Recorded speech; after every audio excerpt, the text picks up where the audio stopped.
It was 1941. Experiments in a University of California laboratory, conducted by Dr. Glenn Seaborg, Arthur Wall, Dr. Edwin McMillan, and Dr. Emilio Segre, resulted in the discovery of a new element with important implications for the conduct of World War II, then raging in Europe. On December 2nd, 1942, the Italian refugee scientist Dr. Enrico Fermi, working in cramped quarters under the University of Chicago Stadium, demonstrated how the new element could be produced in usable quantities. The Manhattan Engineer District was created by the Army Corps of Engineers, and among other events, the nation was searched for a site to build a secret project, which, it was hoped, would bring the war to an end. There were also great implications for a better peacetime life for all men. All that was required, and more, was found in the southeastern Washington desert, stretching sun-bleached, withered, dry, and practically unpopulated as far as the eye could see, bounded on one side for miles by the required abundance of cool water from the Columbia River, and with the necessary virtually unlimited supply of electrical power. The little village of Hanford was purchased intact to be the construction camp because of its proximity to the site chosen for the project, a project that only a small number of men knew anything about and were not at all certain would succeed. It was a gamble considered well worth taking. Trailers moved into Hanford camp by the thousand, and tar paper barracks sprang up overnight to house the thousands of construction workers recruited from all over the nation. Nearby, in the bright desert sunshine, the somber shape of the mammoth-sized secret plant began to mushroom up and out.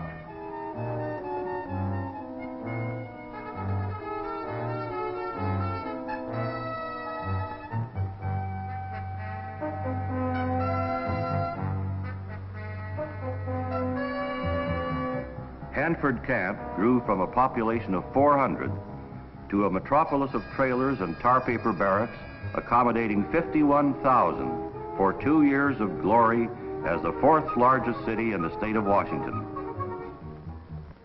And then was abandoned.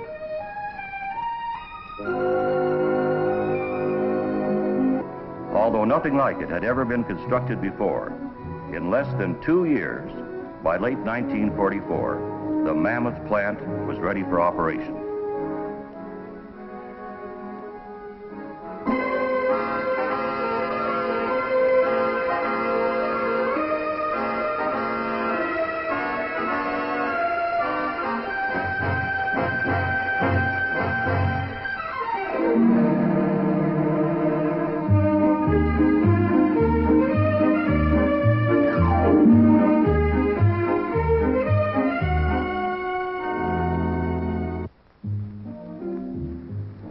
During the construction period, other changes had been taking place.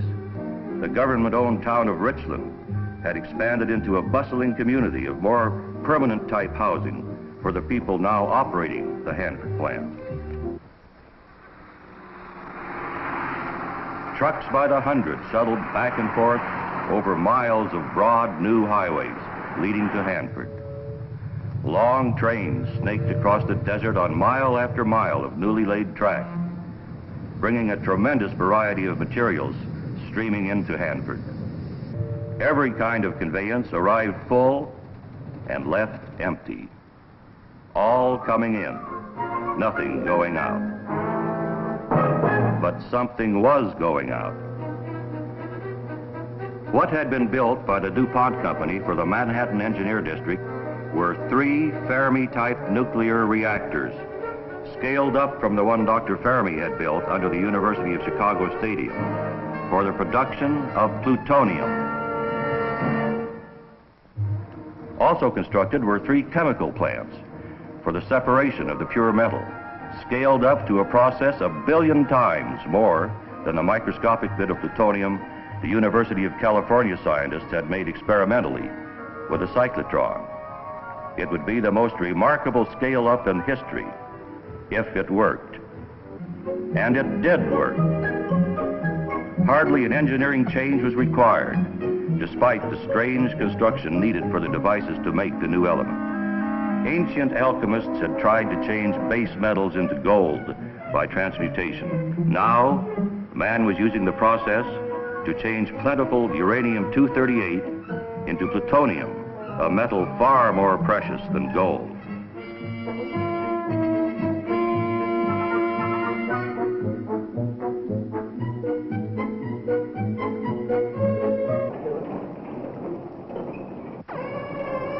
Plutonium exists so sparsely in nature that one 4-pound button probably represents more than all the scattered atoms in the earth.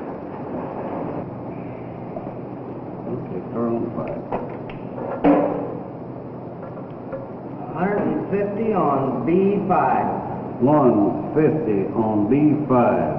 B5 stored on 751 days. Sealed in airtight cans, it is stored in a vault.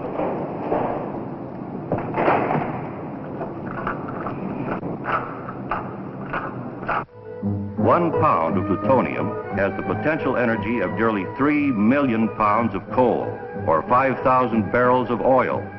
Plutonium is fissionable, as is uranium-235, which exists in relatively small quantities, and was being separated from uranium ore in another secret project at Oak Ridge, Tennessee. The United States had taken two possible routes to nuclear weapons: fissionable uranium from Oak Ridge and plutonium from Hanford, and both had worked. Our nation possessed the ingredients for the most powerful weapons ever conceived, and the secret was out. After the war, when the U.S. Atomic Energy Commission was created by an act of Congress, the Richland headquarters for the Hanford Works became part of the AEC.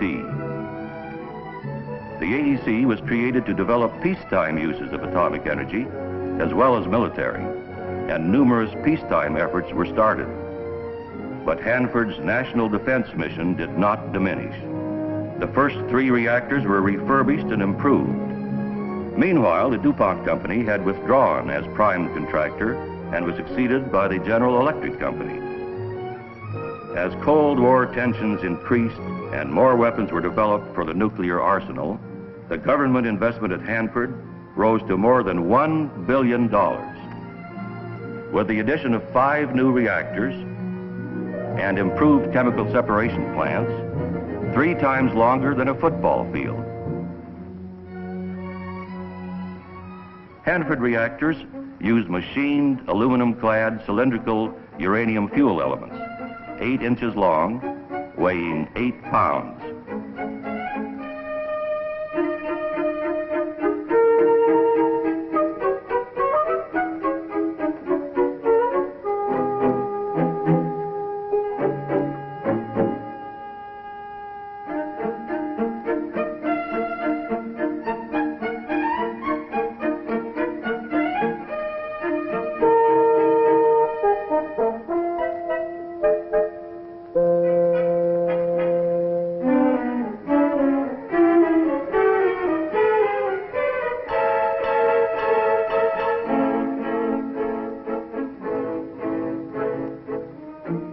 Uranium contains less than 1% of fissionable uranium, the neutron-emitting isotope, uranium-235. The remainder is uranium-238, which is transmuted to plutonium when it captures an extra neutron.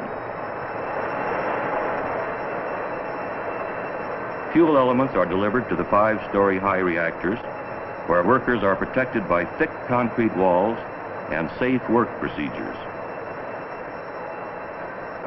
The reactor is charged by feeding fuel elements into tubes honeycombing the reactor. The tubes extend through the concrete shielding and through the inner graphite block, used as a moderator to slow neutrons and make capture easier. Atomic fission is a silent, smokeless, energy-producing process. The tremendous heat energy generated in the reactors is carried off by large volumes of coolant water circulated through the reactors.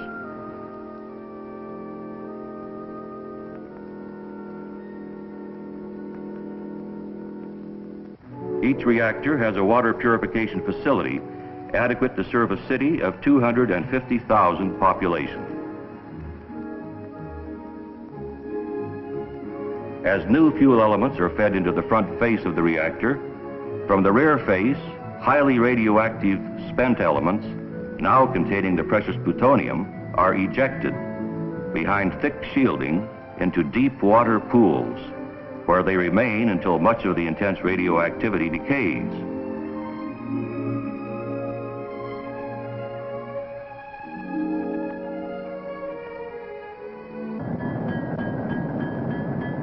Still highly radioactive, the fuel elements are transported from the pool to a chemical separations plant.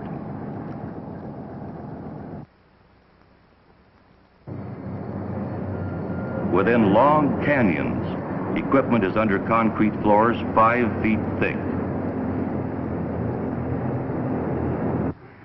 The operator of the huge crane works in a cab suspended behind a concrete parapet, viewing his work through a periscope.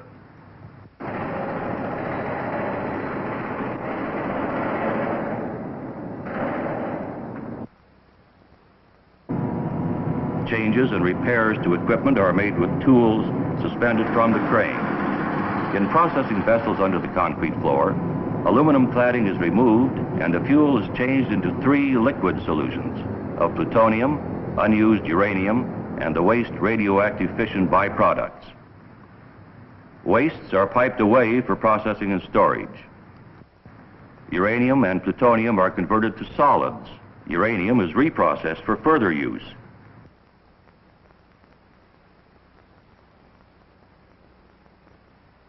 In more than 120 reactor operating years, there have been no major injuries, a safety record that compares to the safest of non-nuclear industry.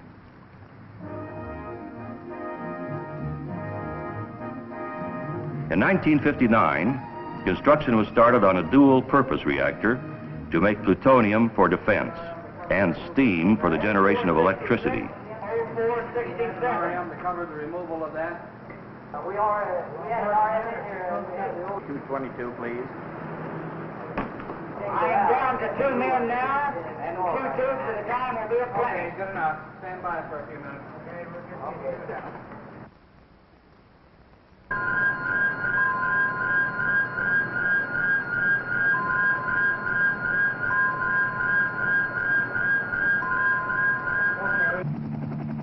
With the reactor building completed in 1963, the late President John F. Kennedy arrived at Hanford to break ground for the construction of the power plant. And I think it's very appropriate that we come here, where so much has been done to build the military strength of the United States, and to find a chance to strike a blow for peace, and to find a chance to strike a blow for a better life for our fellow citizens. This is a great national asset here. I can assure you it will be maintained. And from the work we begin today, I hope the light will spread out, not merely to those who are served by electricity, but to all the world to realize that here in the United States, we're moving ahead and providing security for our people, and also a hope for a better life in this most beautiful country of ours. Thank you.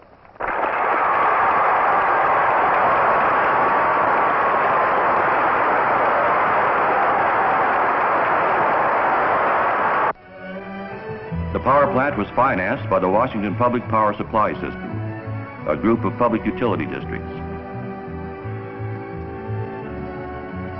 And by late 1966, was supplying electricity to the Bonneville Power Administration for homes and industries, from steam originating in the Hanford dual-purpose N reactor facility.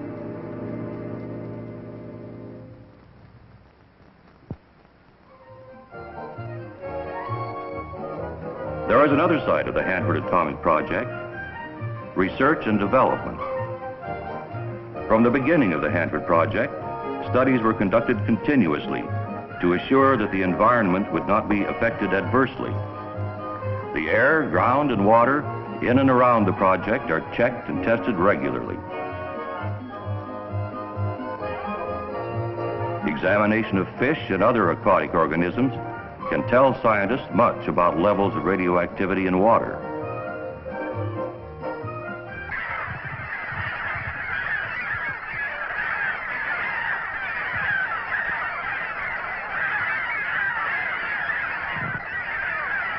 Scientists collect birds and animals which live on the Hanford Reservation to study how their lives are affected by living in the environment of an atomic facility.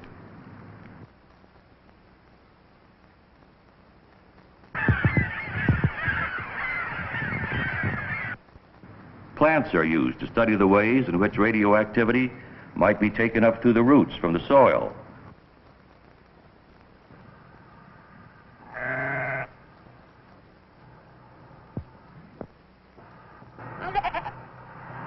Certain kinds of animals are bred and raised for Hanford study programs.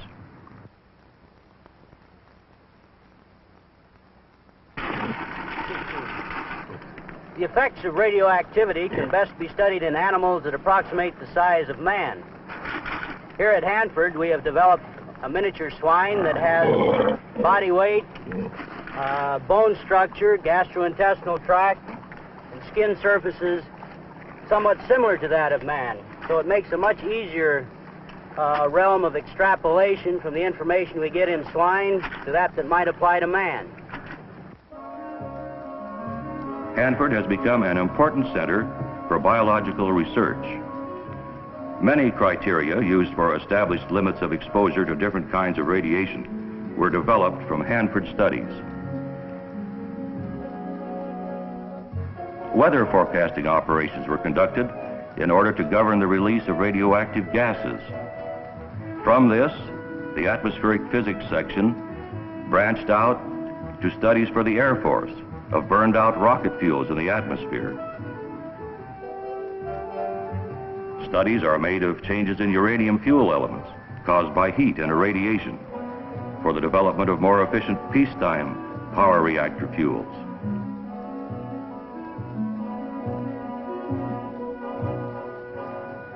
The enlarged pictures are made into mosaics, which have been shown around the world.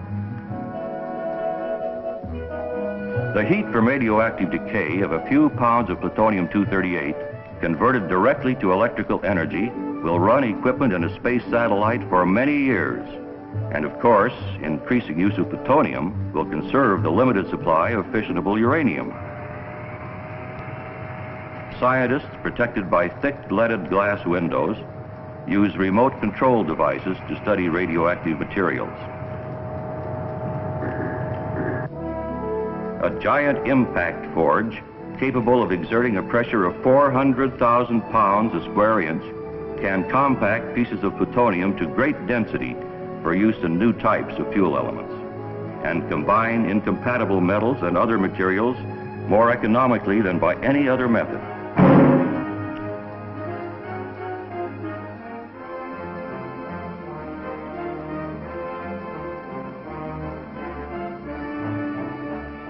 One of the most important laboratory projects has resulted in the plutonium recycle test reactor for testing fuel elements in which plutonium substitutes for fissionable uranium.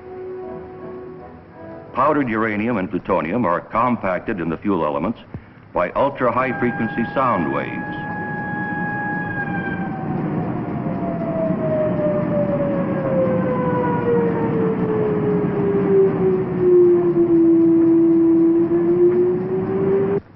Scientists of Pacific Northwest Laboratory, cooperating with other AEC laboratories and private industry, are experimenting to develop plutonium fast breeder reactors, the power reactors of the future. Dr. Seaborg, chairman of the Atomic Energy Commission, said, "The discovery of plutonium gave man access to truly plentiful sources of nuclear energy, which he can produce himself.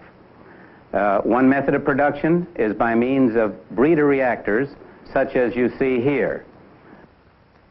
Reactors like this in operation at the AEC testing station in Idaho. This kind of reactor is called a breeder because it produces more nuclear fuel than it uses as it is producing electrical power.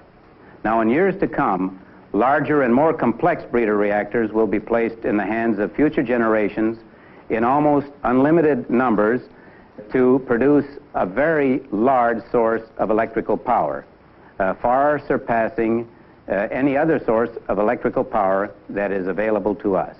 The Atomic Energy Commission provides the means to develop these new sources of energy for the nation. The manager of the Richland AEC office, Donald G. Williams, tells of the important role his staff has in this program. The Atomic Energy Commission Richland Operations Office, with about 325 employees, is responsible for administration of contracts to assure that the Commission's goals for the billion-dollar Hanford plant and the 8,000 contractor employees are met. In January 1964, the President announced that production of fissionable uranium would be reduced by 25%, and that 4 plutonium production reactors would be shut down, 3 of them at Hanford. The Atomic Energy Commission felt a unique responsibility to the Richland area, since there was no large metropolitan development nor diversified industry to provide opportunity for residents who could lose jobs at Hanford. The Atomic Energy Commission began a program called Segmentation and Diversification to produce new jobs in the Richland area. An Office of Economic Impact and Conversion was set up in AEC headquarters in Washington, D.C., and an Office of Contractor Replacement was opened in Richland. The Tri-City Nuclear Industrial Council, which had formed in the community late in 1962 to help stimulate industry, joined with the federal government and industry to create a 3-way partnership which has proven very effective. The General Electric Company elected to terminate its Hanford Prime contract to accelerate the program. And in less than 2 years from the start of the segmentation and diversification program, 7 new contractors were operating at Hanford and organizing new business ventures for private commercial work in the Richland area. To stimulate the area's economy, offset the plutonium production cutback, and bring new firms into the atomic energy industry. Some of the nation's largest industrial firms are involved. ISOChem Incorporated is planning an $8 million facility to recover useful radioactive materials from stored Hanford wastes for sale to industry. International Telephone and Telegraph Corporation has formed a subsidiary, Federal Support Services, for work at Hanford, and through another subsidiary, Federal Electric Corporation, has announced plans for a $2 million electronics assembly plant. Jointly owned Douglas United Nuclear Incorporated is planning a plutonium fuels manufacturing facility. Independently, Douglas Aircraft Company began construction of a laboratory for applications of nuclear power in space, and United Nuclear began plans for a zirconium tube factory. Total diversification resulting from this contract amounts to more than $7 million. Battelle Memorial Institute has begun private contract research and has started building a $20 million laboratory for private contract work. Computer Sciences Corporation not only is processing Hanford data, but also data from private industry which flows in and out of the computer center on telephone lines. New equipment is leased and installed next to the government-owned computers. U.S. Testing Company is processing all radiation film badges for Hanford and is branching out with testing services for private industry, investing almost $500,000 in its Richland operation.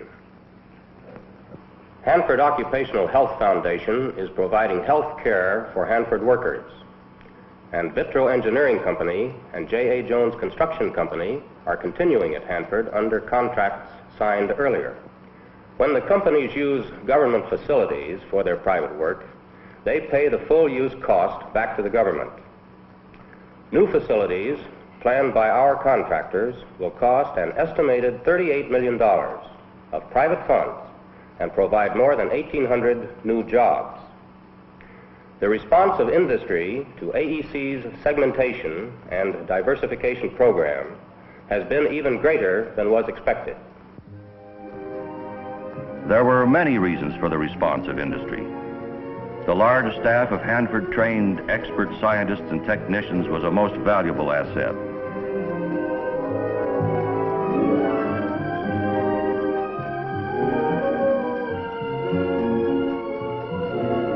The waterways linking the desert with the growing Pacific Northwest market and foreign ports were an incentive to industry. An opportunity to work for advanced degrees is offered through a graduate school in Richland. Students do their research at Hanford facilities. thousands of visitors are attracted to the Hanford Science Center in the Richland Administration Building.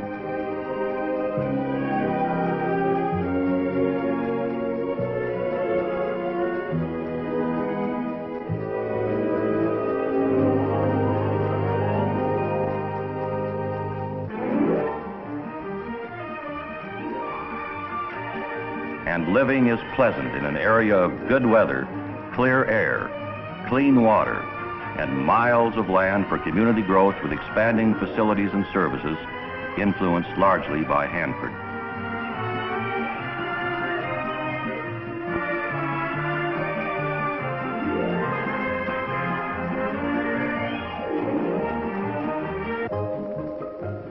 Worthy of mention, too, is the unequaled opportunity for outdoor recreational activities.